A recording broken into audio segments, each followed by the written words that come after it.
I could feel the letter in my hands, the paper crinkling under my tight grip.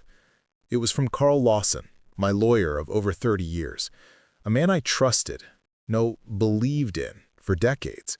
But as I read the words on the page, the world around me seemed to crumble. Jack, I've been reviewing your documents, and I need to tell you something. Do not include Jake in your will. There's something you need to know. I've been watching him closely. Trust me, he's up to something. I stared at the letter for what felt like an eternity, the words sinking into my mind, one by one. Jake? My only son. The one person I had trusted more than anyone else in this world. The one I had raised with every ounce of love and discipline, my pride and joy. He's up to something? My heart dropped into my stomach. Carl had never been wrong. If Carl was telling me to be cautious, something was deeply wrong. But the thought of it, the sheer betrayal of it all, was almost too much to bear. Jake had always been my everything. He had built his life in Boston, working in marketing, living the kind of life I had hoped for him. He was successful, driven, and he'd always seemed like the man I'd raised him to be. He'd call me every week, ask about my health, about my finances, about the house. At first, I thought it was just normal, a son taking care of his father. But now Carl's words echoed in my mind. Don't include him. What did Carl see that I didn't? I set the letter down on the table, the room spinning around me. The sunlight outside was dimming, but I couldn't shake the cold feeling creeping through my veins. This wasn't just about money. It was something far deeper, far darker, something Jake had been planning without me even knowing. I had spent my whole life building something, not just wealth, but a legacy, a name I could pass down to my son. Jake was supposed to be the one to take everything I had worked for, the house, the little savings I had tucked away, the memories of a life well lived. It was all for him. But now, Carl's warning was like a bolt of lightning, shattering the reality I had built. Could it be true? Could my son really be plotting against me? My own flesh and blood, the one person I trusted more than anyone else in this world, the one I had raised with every ounce of love and discipline, my pride and joy. Had I raised him to betray me? The letter from Carl wasn't just a warning. It was a revelation, a terrifying glimpse into a future I hadn't imagined. And now, I was forced to reckon with the possibility that everything I had worked for was at risk not just from time, but from the one person I had assumed would protect it. I couldn't let that happen. I had to find out the truth, no matter how much it hurt. Before the betrayal, my life was simple, quiet, comfortable even. After years of working hard, of hustling through the grind in construction and later consulting, I had finally retired and settled into a peaceful routine. My days were filled with the small things I loved, tending to my garden, volunteering at the local senior center, and watching the football games on Sunday afternoons with the guys at the local bar. Life was supposed to be easy now, a time to enjoy the fruits of my labor. Jake and I had always been close, but in recent years, we'd become even closer. He would visit every other weekend, bringing his girlfriend, Allison, along for the occasional family dinner.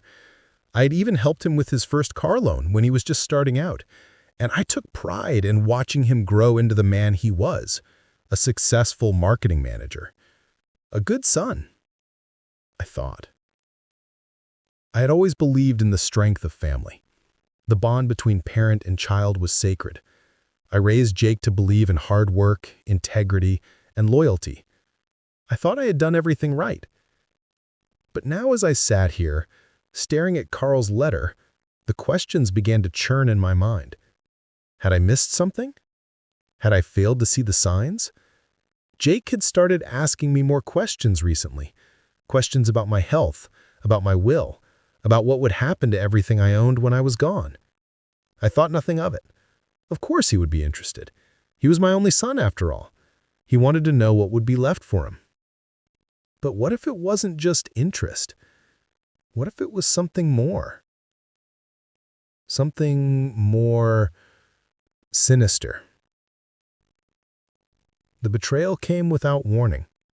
It wasn't loud, it wasn't dramatic, but it hit me with the force of a freight train. It happened one evening after I returned early from volunteering. I decided to surprise Jake and Allison with dinner, something simple, like we used to do when he was younger. But as I entered through the back door, I heard voices, Jake's and Carl's. They were standing in the garden just outside the window. At first, I thought nothing of it. But then I heard Jake say something that made my blood run cold. Carl, we need to get access to everything soon. We can't wait much longer. It'll be too late if we don't do it now. I froze, not sure if I had heard him correctly. Was he talking about my finances? My assets? What the hell was going on? Carl's voice followed, low and hesitant. Jake, you're playing a dangerous game. You need to be careful. Jake didn't seem to care. I know what I'm doing. It'll all be ours. Soon. I didn't need to hear more. My heart dropped into my stomach. The trust I had placed in Jake was slipping away. And in that moment, I realized the man I thought I knew was someone else entirely. The next day, I couldn't stop thinking about what I had overheard. I needed answers, and I needed them now. I called Carl and demanded a meeting. He agreed, but there was something in his tone that made me uneasy. When we sat down, Carl looked me in the eyes with a seriousness I'd never seen before. Jack, I know this is hard to hear, but Jake has been accessing your accounts. He's been making deals behind your back. He's been preparing for something, and he's been doing it for months. I felt a wave of nausea wash over me. I had trusted him. I had given him everything. And now, Jake was trying to take it all. Carl continued, I've seen the evidence. He's been forging documents, taking out loans in your name, even setting up a plan to sell off your property.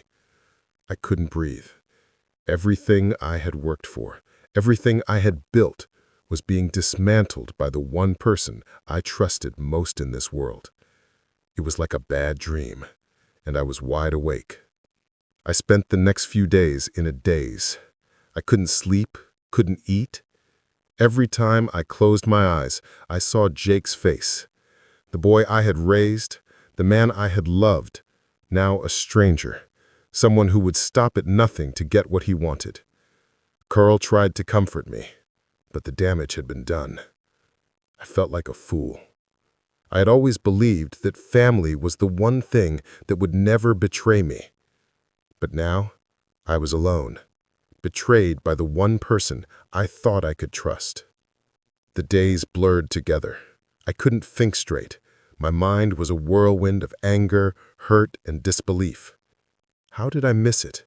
How did I let this happen? I had two choices. I could let Jake take everything, or I could fight back. And I wasn't ready to let go. Not yet. What would you do if you found out your own son had been plotting against you? Let me know in the comments and subscribe to see how Jack fights back. The morning after Carl's revelation, I woke up with a heaviness in my chest that I couldn't shake. I had barely slept, the thoughts of betrayal swirling in my mind like a storm. The house, once a place of comfort and refuge, now felt like a cage. Every corner filled with reminders of the life I'd worked so hard to build, only to have it slowly slipping through my fingers. Jake had always been the one I could count on. He was the reason I worked so hard, the reason I sacrificed so much. I wanted to give him everything, my home, my savings, my legacy. But now, with Carl's warning ringing in my ears, I wasn't sure if I could trust him with any of it. I tried to tell myself that Carl was mistaken, that maybe I was overreacting. But the truth, as much as I hated to admit it, was that I didn't know my son like I thought I did. What had happened to the boy who looked up to me, who came to me for advice, for support, the boy I had always trusted? The stakes had never been so high.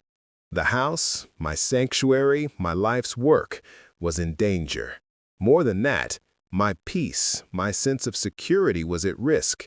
If Jake really was behind this, if he had been planning to take everything from me, I couldn't just sit back and let him destroy it all. I needed to know the truth. I couldn't afford to be wrong. Not this time. Before all of this, my life had been simple, predictable, and good. I had worked hard for it. Nothing had come easy, but I had built something I was proud of. A small house in Connecticut, just big enough for me and the memories I held. I had spent years in construction, climbing the ranks, and later consulting for small businesses. When I retired, I knew I'd earned the peace and quiet that came with it. I spent my days volunteering at the local senior center, helping organize events for people who, like me, were learning that time was more precious than anything. I was content. My weekends were spent working in the garden, tending to the flowers and vegetables that had become a part of me. It was the rhythm of my life. Simple, quiet, peaceful. And then there was Jake. Jake was everything to me, the son I'd always hoped for. He'd grown up strong, smart, and ambitious. He had a successful career in marketing, living in Boston with his girlfriend, Allison, and checking in with me every few days. We'd watch football together when he could, have long talks about life, about the future. I'd even helped him out financially when he needed it, always willing to give him a hand, always proud of the man he was becoming. But something had changed. I started noticing little things, the way he asked about my health more often, the way he'd bring up my will casually. At first, I dismissed it. He was just being a responsible son, right? But now, with Carl's warning in mind, I wondered if I had been blind to something. Was this all part of a plan I hadn't seen coming? The truth was, I had no idea what Jake was capable of. What if I was wrong to trust him with everything? The night I discovered Jake's betrayal, everything shifted. I had just come home early from the senior center. I hadn't expected to hear anything unusual. I had planned to grab a quick bite to eat, settle into my chair, and watch some old sports highlights on TV.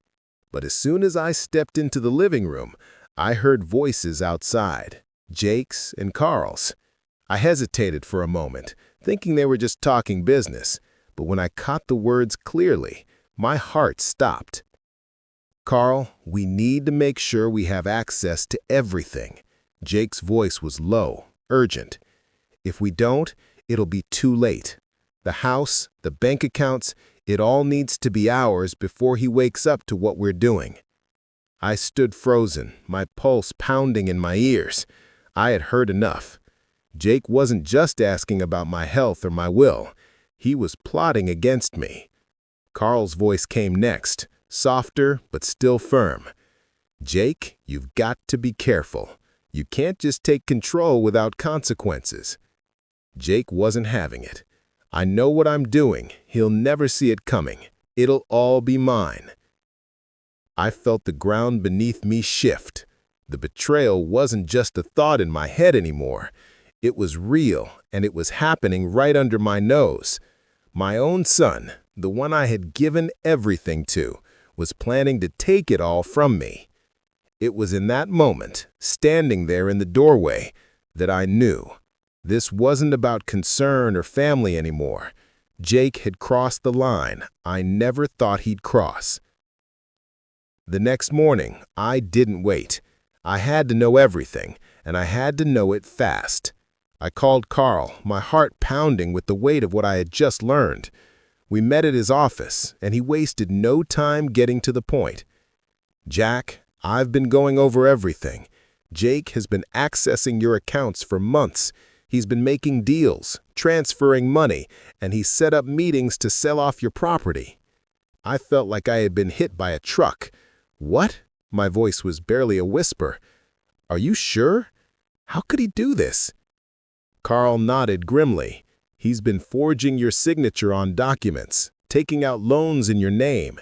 He's been setting everything up, and he's been very careful." I couldn't breathe. I sat back in my chair, my mind racing.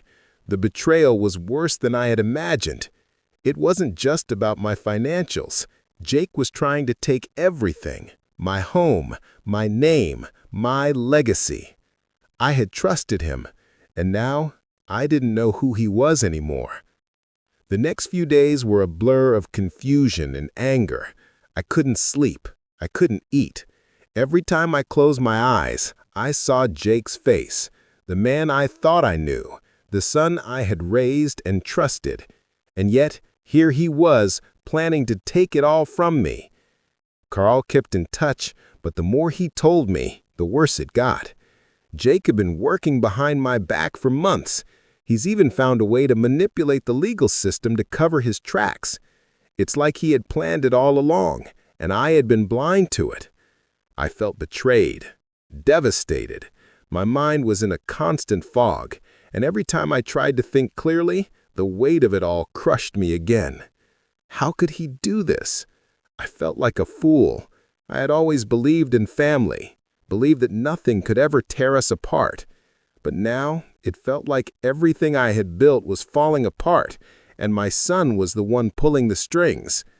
I couldn't stay like this. I had to fight back. I had to take control again. If you've ever been betrayed by someone you trusted, you know how this feels. What would you do if your own son did this to you? Drop a comment below and let me know.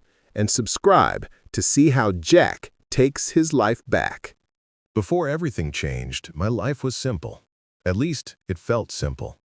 I had worked hard for it, sacrificed so much, but I had finally reached a place where I could breathe. I had spent my entire life in the thick of it. Endless days on construction sites, long nights studying for the next business deal, the next big break. But after I retired, I found something I'd been missing for so long. Peace.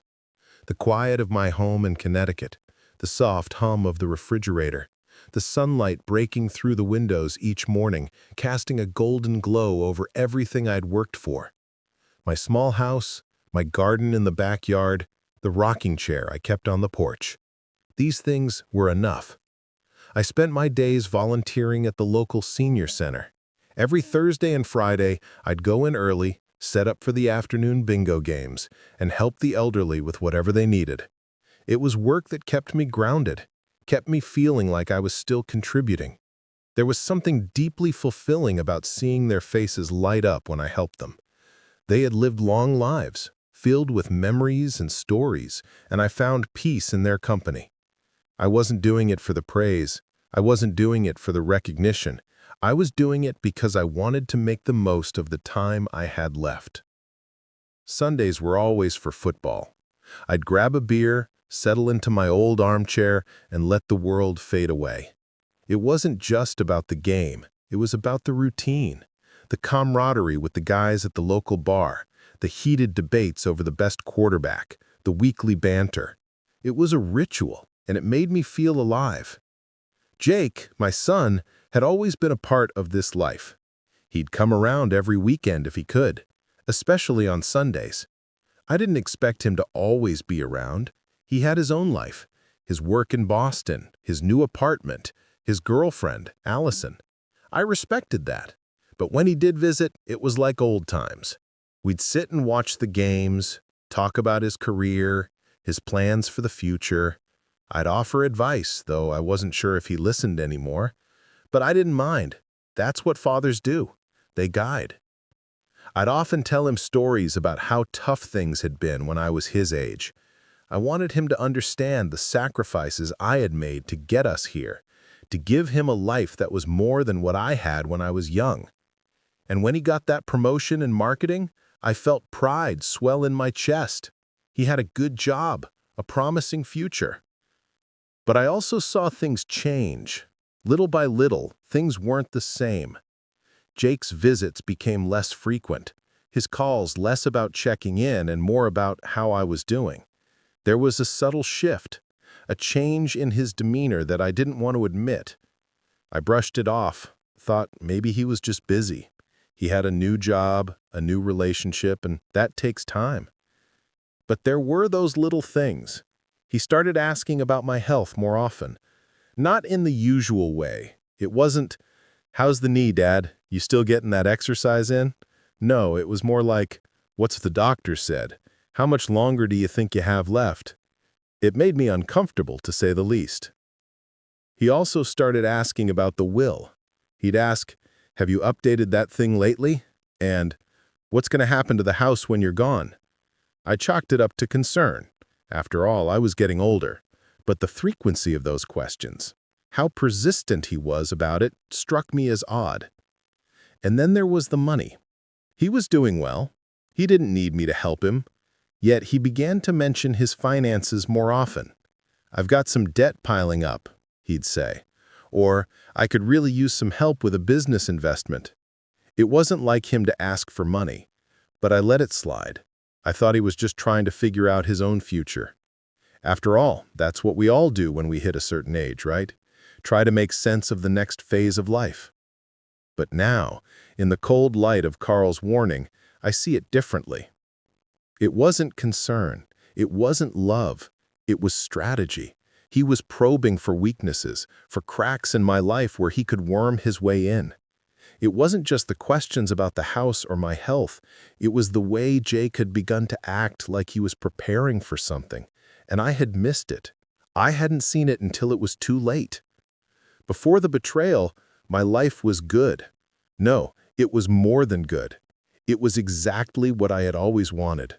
A comfortable retirement, a quiet life, a son who seemed to be everything I had hoped he would be. I had no reason to believe anything was wrong. But now, looking back, I realized that the cracks had all along been there and I had ignored them. I had trusted Jake more than I should have. And that, more than anything, made the betrayal feel like a punch to the gut. I couldn't go back to the way things were. Once the veil had been lifted, there was no unseeing the truth. Jake wasn't the person I thought he was, and whatever was coming next, whatever he had planned, I wasn't going to sit by and let it happen. I had to act. Have you ever been blindsided by someone you loved? I want to hear your thoughts. Drop a comment below. What would you have done if you were in Jack's shoes? Don't forget to subscribe because you won't want to miss how this betrayal plays out. It was a Friday evening, the kind of evening where everything felt normal, almost serene. I had just come home from the senior center where I had spent the day organizing a charity event for the local food pantry. The center had been buzzing with activity, the usual crowd of elderly folks sharing stories and catching up. I always enjoyed those moments. There was a simplicity to it, a sense of purpose. I left feeling satisfied, ready for a quiet evening at home. I expected to walk in, grab a beer, and settle down with some sports highlights. Maybe I'd check the mail and then doze off in my favorite chair.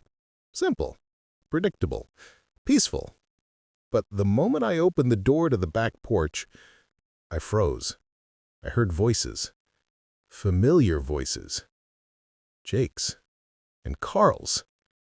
I paused, listening carefully. There was something off about their conversation. It wasn't just small talk or idle chatter. It was tense.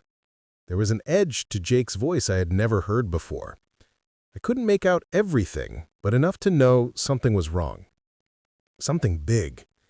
"You need to make sure you get everything," Jake was saying, his tone low and urgent. "We can't afford to wait much longer. I'll need access to the house and the accounts. We're running out of time." I felt a chill run through me, freezing me in place. I knew what he meant. The house, the accounts. But I didn't want to believe it. Not Jake. Not the boy I had raised, the man I had supported through every step of his life. Carl's voice came next, cautious, almost pleading.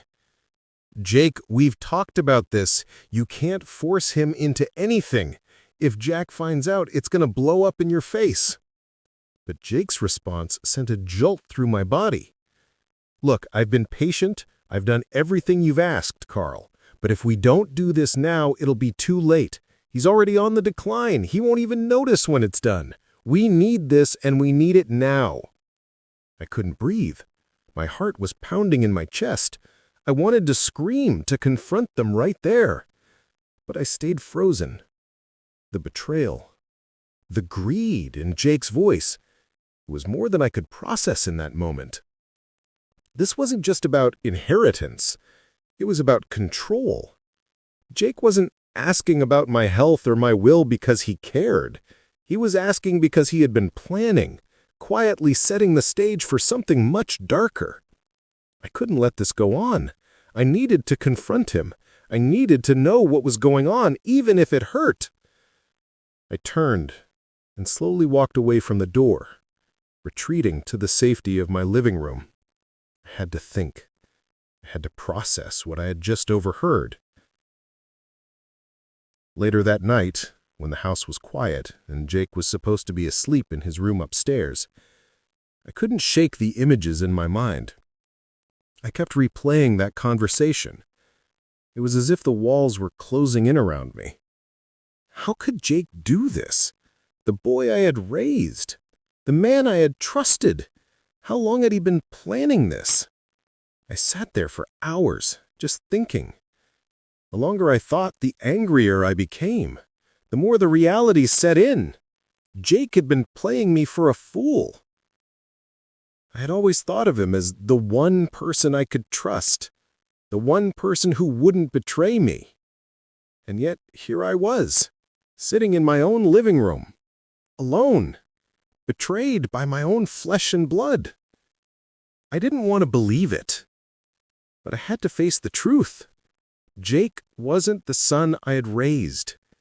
He had become something else, someone else, a stranger, and I had to figure out what to do about it.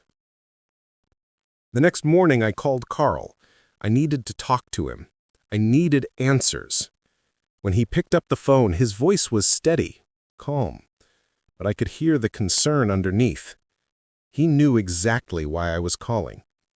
"Jack, I know what you heard last night. I'm sorry. I never wanted it to come to this." I couldn't hold back the anger anymore. "How long, Carl? How long have you known about this?" Carl sighed deeply. "I've been watching Jake for months. He's been siphoning money from your accounts, Jack. I've seen the transfers, the forged documents. It's not just a matter of inheritance anymore. He's been planning to take everything." The world tilted beneath me. I sat down hard on the couch, my mind reeling. The shock, the disbelief, the betrayal, everything hit me all at once. "He's been using me, Jack. All of this was a means to an end. He's been manipulating you, getting close to you to gain access to your wealth. And now he's made his move." I couldn't believe it. I didn't want to believe it, but Carl's voice was steady, certain. He wasn't lying. I didn't know what to say. All I could do was sit there, stunned, as the reality of it sank in. Jake had been plotting against me for months, and I had been blind to it all. Later that afternoon, Jake came by to visit. He came in with that same smile, the one that had always put me at ease. But today, I couldn't see him the same way. I saw him for what he really was, a liar, a manipulator. The betrayal in his eyes was clear, even if he hadn't said a word. He sat down across from me, making small talk, as if everything had changed, as if everything was fine. "So, how's the garden coming along, Dad? I saw a few new flowers last time I was here." I could feel the anger rising in my chest, but I forced it down. I had to be calm. I had to play my cards right. "I've been meaning to talk to you about something, Jake," I said, my voice low, controlled. He looked up at me, his expression blank. "Sure, what's up?" I looked him dead in the eye. "I know what you've been doing. The money, the accounts, the forgeries." His face went pale for a split second, but he quickly recovered. The cocky smile returned, but it wasn't convincing. "I don't know what you're talking about, Dad," Jake said, his voice too smooth, too rehearsed. I leaned in, my gaze never leaving his. "Don't lie to me, Jake. I've seen the documents, Jake. I know everything." He swallowed hard, his facade starting to crack. Dad, I don't get to make excuses, Jake. You've betrayed me. You've been planning this for months, and now I'm done. He opened his mouth to speak, but I didn't let him. It's over, Jake. You're not getting away with it. Have you ever been betrayed by someone you loved? What would you do if your own flesh and blood turned on you? Let me know in the comments below, and subscribe to see how Jack takes back what's his. I barely slept after confronting Jake. The house felt heavier, the air thicker, as if the walls themselves knew the truth before I did. I sat in my recliner most of the night, staring at the ceiling, listening to the old clock tick on the wall. Each tick felt like a countdown. Toward what, I didn't yet know. One thing was certain. Nothing in my life would ever be the same again. By morning, I felt like a man unmoored. Betrayal does that. It shakes something loose inside you. I'd spent 67 years believing a lie, that blood always meant loyalty, that family was unbreakable, that raising a son with decency meant he'd return the favor. But lies, they rot quietly. They don't warn you before they take everything. At 8:03 a.m. sharp, Carl called. His voice was different, tighter, more urgent than before. "Jack, I need you to come to my office, now." I didn't bother changing. I just threw on a jacket and made the half-hour drive to his office in Hartford. The entire time, my mind swirled with questions, but one sat heavier than the rest. How far had Jake gone? When I walked into Carl's office, he didn't waste time. He closed the blinds, locked the door, and motioned for me to sit. My legs felt weak as I sank into the leather chair across from him. Carl opened a thick folder, thicker than anything I'd ever seen tied to my accounts, and slid it toward me. "Jack, what I'm about to show you, it's worse than we thought." My stomach tightened. I forced myself to flip open the folder. The first document hit me like a punch. A loan application, one I'd never signed, using my house as collateral. The next was even worse. A property transfer agreement with my signature forged so perfectly that if I hadn't known better, I would have sworn it was mine. My hand trembled as I traced the signature. Then came the bank statements. Transfers, small enough to avoid attention but steady. Thousands gone over months, right into an account with Jake's name on it. And then, the final blow. The draft of a medical incapacity order. The breath left my lungs. The room spun. Jake had filed a petition claiming that I was no longer mentally capable of handling major decisions. Me, his father, a man who still worked out every morning, cooked his own meals, volunteered weekly, and had a mind sharp enough to solve puzzles faster than most men half my age. What is this?" I managed to whisper. Carl didn't soften the blow. "He's trying to take guardianship, Jack. If he succeeds, he'll control everything. Your accounts, your property, your assets, your medical decisions, everything." Guardianship. It wasn't just betrayal anymore. It was erasure. My vision blurred. I felt something inside me crack, quietly, like a branch under slow pressure. My son wasn't just planning to steal from me. He was planning to replace me. "There's more," Carl said quietly. I didn't think I could take more, but I nodded anyway. Carl slid a small USB drive across the table. This came from a private investigator I hired the moment things started looking suspicious. "You need to watch it." He plugged it into his laptop and turned the screen toward me. There, in grainy footage from a Boston cafe, was Jake, my son, leaning across a table, whispering to a man I didn't recognize. A handshake, a folder exchanged, money. Then the PI's audio cracked through the speakers. It wasn't perfect, but it was enough. Once the house is transferred, we can flip it fast. He won't know until the papers are finalized. I already have the medical forms ready, just need the right doctor to sign off. My body went cold. My son was planning to have me declared incompetent. There are moments in life that change you, not slowly, not over months, but in an instant.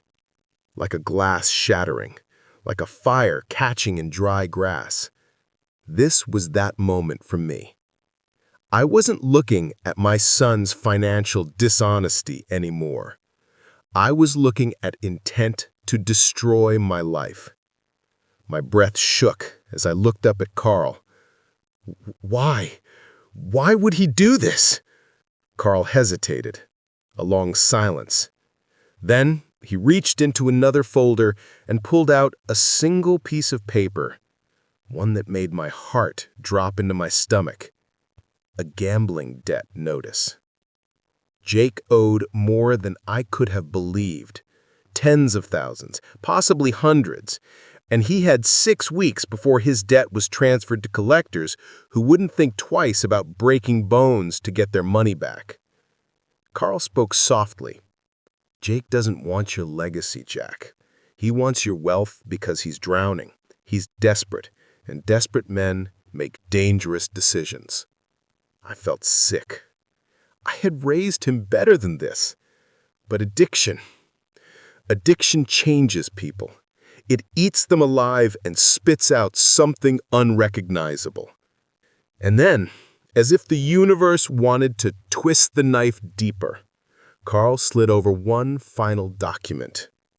A new will, one that Jake had drafted without my knowledge. In it, he was listed as the sole heir. I wasn't dead yet, but to Jake, I might as well have been. Something inside me hardened. I looked at Carl, and he saw it, the shift, the slow, steady transformation of a man who had been heartbroken into a man who was now ready to fight. Jack, Carl said gently, I know this is a lot, but this is the truth. And now that you know it, we can start planning. I nodded slowly, my jaw clenched. For the first time in my life, I'm done protecting him. Now, I protect myself. If you discovered your own child was planning to erase you from your life, what would you do? Drop your thoughts in the comments and subscribe now because Jack's revenge hasn't even begun. And when it does, it changes everything. I spent the next few days in a daze, moving through my life like a stranger. The world outside my windows seemed distant and unreal, as though I were watching it from the other side of a thick pane of glass. Everything felt muted, blurred. I went through the motions, eating, sleeping, even tending to my garden, but it was all mechanical. I was a man disconnected from the life I once knew, the life I'd worked so hard to build. I hadn't told anyone what I had discovered, not even Carl. Part of me didn't want to believe it was real, but as the days dragged on, the weight of the betrayal sank deeper, suffocating me from the inside.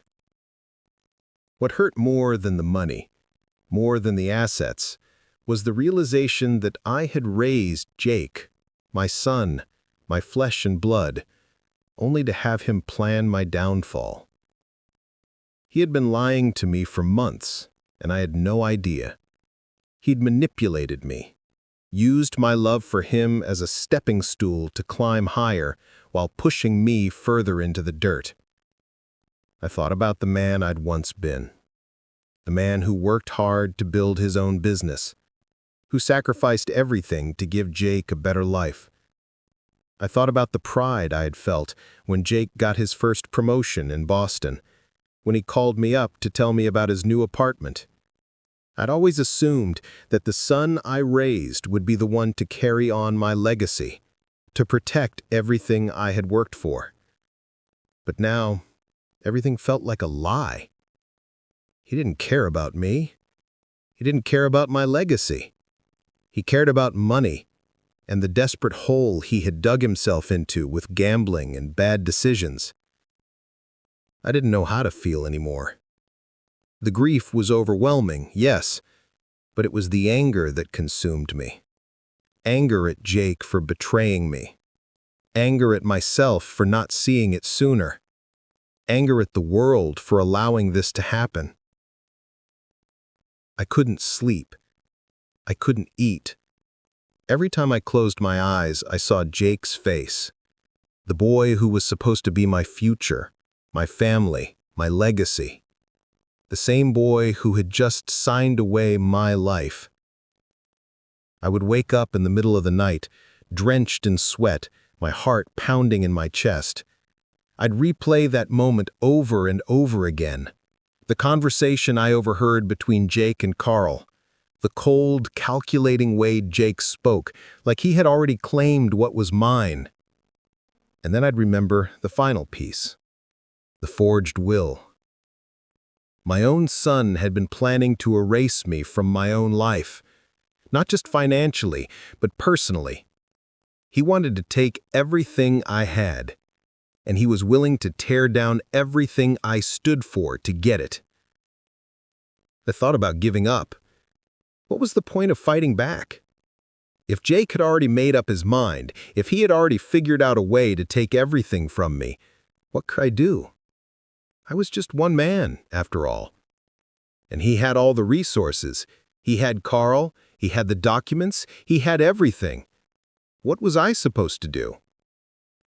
But deep down, I knew that walking away would be the ultimate defeat. I couldn't let him win.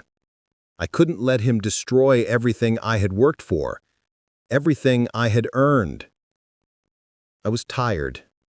I was broken. But I wasn't going to roll over and let him take it from me. The thought of losing my home, my peace, my legacy, it was unbearable. But the thought of losing myself, of letting Jake erase me, that was worse. I wouldn't let that happen. Not now, not ever.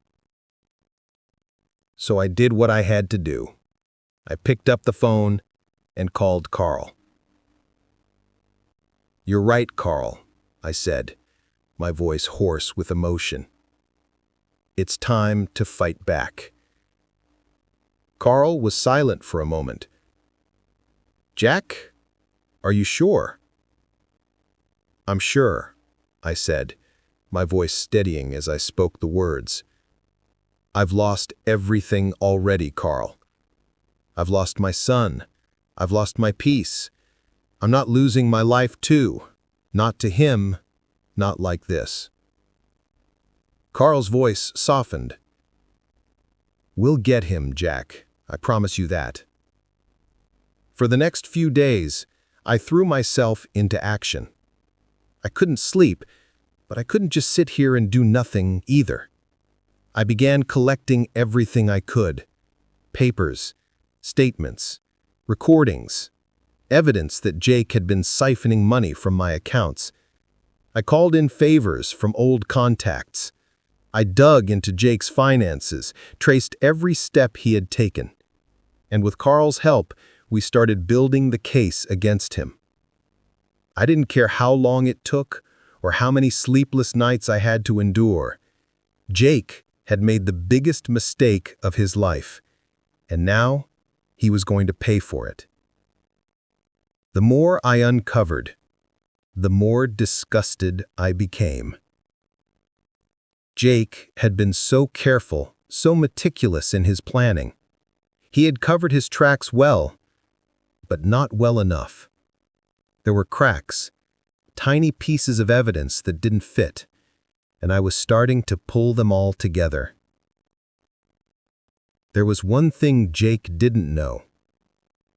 I wasn't as powerless as he thought I was. I wasn't some old man waiting for my life to end. I still had a fight left in me.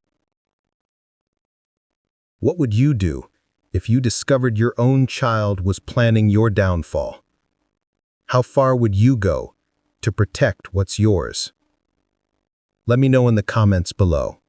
And don't forget to subscribe, because this story is far from over. I didn't sleep much in the days that followed. Even when my body begged for rest, I couldn't allow myself to stop. I had spent my entire life building this, working tirelessly to provide for my family and leave behind a legacy that could outlast me. But now, my son, the very person I had trusted most, had tried to take it all from me. I couldn't afford to let this slide. Jake had shown me who he really was, and now I was going to show him who I was. Carl and I had been working around the clock. We pulled everything we could find: bank statements, email chains, receipts, phone records, and pieced together Jake's plan. It wasn't just the money. It was more than that. He had been preparing for this moment for months, maybe even longer. What I had thought were innocent questions about my health were actually Jake's way of setting the stage to take control of my life. And now it was clear. If I didn't act, I'd lose everything. But it wasn't just about money anymore. It was about taking back my dignity, my power, and making sure Jake understood the cost of betrayal. This wasn't going to be just another legal battle. It was going to be a war. I sat down with Carl late one night, my hands trembling as I laid out the documents on the table in front of me. The room was dimly lit by a single desk lamp, the kind of light that makes everything feel more serious.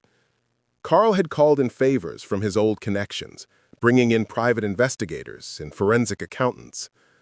We had gathered everything we needed, but we weren't done yet. Carl leaned over the papers and scanned through the details. "We've got the evidence, Jack, but there's more to this than just exposing him. We need to destroy everything he's built, and we need to do it legally." "I don't care about destroying him," I said, my voice low. "I care about making sure he never does this to anyone again. I want him to understand what happens when you betray the wrong person." Carl looked up at me, his eyes sharp. "We're not just talking about revenge here, Jack.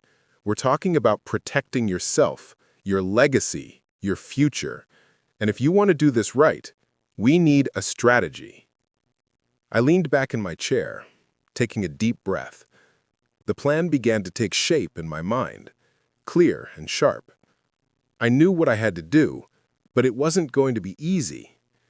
I said, "We take the will. We'll prove it's a forgery. We'll show that he's been manipulating the system from the start." Carl nodded. "That's a good start. But we need more than just the will. We need evidence of his financial activity. We need proof that he's been siphoning funds from your accounts, transferring money without your knowledge. The private investigator has already confirmed it, but we need to show it in court." I ran my fingers over the papers in front of me, the weight of the truth sinking in. And I asked, "And the medical incapacity forms?" Carl replied, "We've got the doctor's notes already, but we'll need to expose that too. Once we show the court that Jake tried to declare you incapable of making your own decisions, it'll be game over for him." I looked at the pile of documents in front of me, papers that Jake had thought would secure his future. The same papers he had forged, manipulated, and twisted to his advantage. It wasn't just about proving Jake's betrayal anymore. It was about showing him that everything he had done would come back to haunt him. For the next few weeks, Carl and I worked tirelessly. Every piece of evidence we gathered, every phone call we made, every conversation we had, it all built toward the ultimate confrontation. Jake had no idea what was coming. He was too confident in his plan, too sure that he would get away with it. But Carl and I were about to pull the rug out from under him. We had planned it all: the court date, the evidence presentation, the moment when Jake's world would come crashing down. But there was one last thing I needed to do.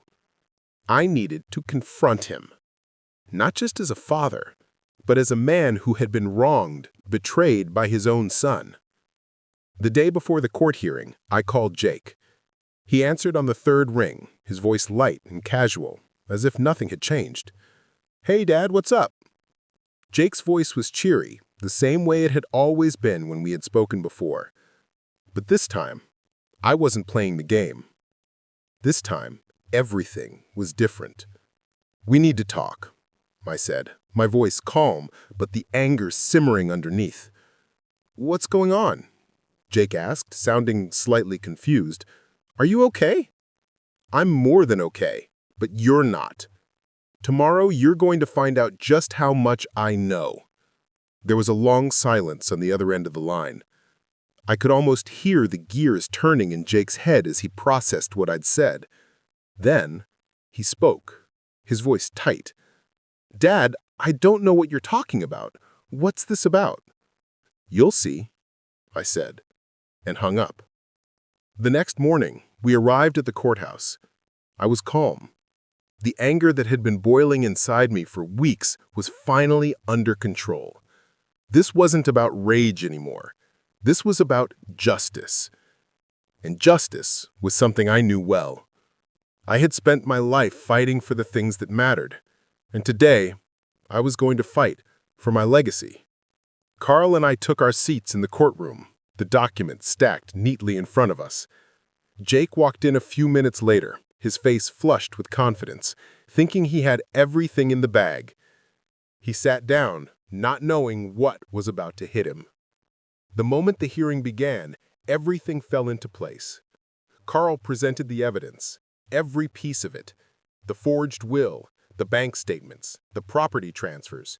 We laid it all out, one piece at a time. And with each passing moment, I could see Jake's smug expression slowly fade away. The lies were unraveling, and there was nothing he could do to stop it. What would you do if you had to face your own child in court, knowing they were trying to take everything from you? Let me know in the comments below. And don't forget to subscribe, because the next chapter of this story is even more intense than the last. The courtroom went still as the judge finished reviewing the evidence. It was almost as if time had stopped. Jake sat there, frozen, his face a pale mask of defeat. His lawyer sat beside him, fumbling with the papers, clearly grasping at straws. They had no defense. They had no way out. The judge cleared his throat, the sound echoing in the otherwise silent room. "Mr. Jake," the judge said, his voice measured but firm, "the evidence before me is clear. You have manipulated the legal system, forged documents, and attempted to defraud your father. Your actions are reprehensible, and I will not allow them to go unchecked." I sat there, feeling every inch of the weight lifting off my chest. This wasn't just a win for me. It was a win for everything I had ever believed in: trust, honesty, and justice. But it wasn't just about the legal victory. It was about reclaiming my life, my dignity, and most of all, my relationship with my son. The judge paused for a moment, allowing the words to settle. Then he turned to Jake, his eyes hard. "Mr. Jake," he continued, his eyes hard, "you are hereby stripped of all claims to your father's estate. You will not be allowed to benefit from any of the assets that you tried to fraudulently obtain. Additionally, I will be referring this case to the appropriate authorities for further investigation into your financial activities." Jake's jaw tightened. He opened his mouth to speak, but no words came out. He looked at me for the first time during the entire hearing, and for the briefest of moments, I saw a flicker of remorse. But it was too late. The gavel came down. Case closed. I couldn't remember the last time I had felt so relieved, so free. The battle was over, and Jake's grip on my life had been shattered. But as I stood up, I couldn't help but wonder, could anything truly go back to the way it was? Could I ever forgive him for what he had done? The answer was unclear. Part of me wanted to believe that the son I raised, the son I thought I knew, could come back from this, could find redemption. But another part of me knew that some lines, once crossed, can never be uncrossed. The road to recovery would be long, but at least I had won. At least I had fought back. I left the courthouse that day feeling a strange mix of emotions. Satisfaction, yes, but also sadness. I had won the battle, but I had lost something far more precious, my relationship with my son. I couldn't change what had happened, but I could choose how I moved forward. And that's what I plan to do, move forward. It's been months since the court hearing. Jake disappeared from my life. After the ruling, I never heard from him again. I heard through the grapevine that he had moved out of Boston and had cut ties with everyone, his friends, his girlfriend, even his job. I have no idea where he is now, and frankly, I don't know if I care to know. The man I thought I knew is gone, and all I have left is the bitter taste of betrayal. As for me, I've moved on, slowly. The wounds are still there, but they're healing. I've taken a step back from my old life, focused on rebuilding my peace. I'm spending more time at the senior center with friends who know what it means to truly be there for each other. I've started traveling again, something Susan and I always planned to do but never got around to. I've even picked up a new hobby, photography. I take long walks around the city, capturing moments that remind me that life goes on and that I am still capable of finding beauty even after the darkest of storms. Looking back, I've changed. The man I was before Jake's betrayal, before the court hearing, was someone who believed in the goodness of family, in trust, in loyalty.